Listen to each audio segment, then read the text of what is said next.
Eto mga bossing, sa kartada pa nga lang po nitong si Miel Fajardo na 11 wins, 10 KOs at may isang talo lamang. Masasabi nga po natin na nakakatakot din ang kamao sa batang ito. Na ayon nga sa kanyang lahat ng mga nakalaban, isa pa lang ang nakarating sa kamay ng mga hurado. Na kadalasan nga po sa mga nakalaban sa batang ito ay nakaidlip sa ibabaw ng luna. Lalo na itong Thailander na ito. Maging ang ating pambato kapwa Pinoy na si Gabonillas, pinahiga din ito ni Miel Fajardo sa luna. Sa kabila ng taglay lakas ng kamao nitong si Miel Fajardo, di nga po maiwasan mga bossing na mapahanga ito sa isa pa nating pambato na si Remart Gabalio. Nasaksihan nga po nitong si Miel Fajardo kung paano durugin ng isa pa nating pambato na si Remart Gabalio ang Thailander. Dito nga sa round 1 knockout na ito ni Gabalio, napariak dito ang tinaguriang silent assassin. Yan pala ang totoo assassin. Yan.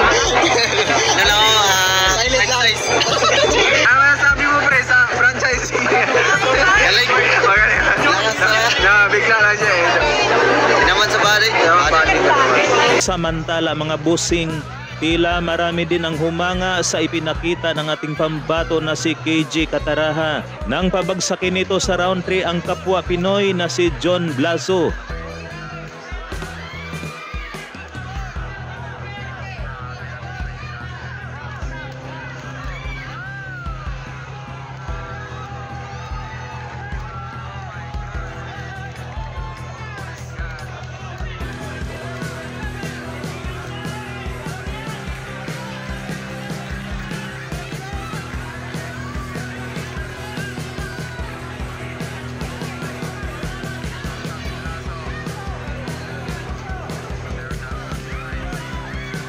Dito naman tayo sa ating pambato na mainit, palaging pinag-uusapan. Walang iba kundi si Janariel Cuadro Alas Casimero, na niregaluhan nga po ito ng isa sa mga team Casimero na si Boss Rich Don. Nang binuksan nga po ni Casimero ang regalo na ito mula kay Boss Rich Don, napasabi nga po rito ang tinaguriang angas ng Pinas mga bossing na ang pagiging Boxer of the Year nga raw dito sa ating bansa ang pinaka-memorable sa mga boksingero. So guys, Boxer of the Year.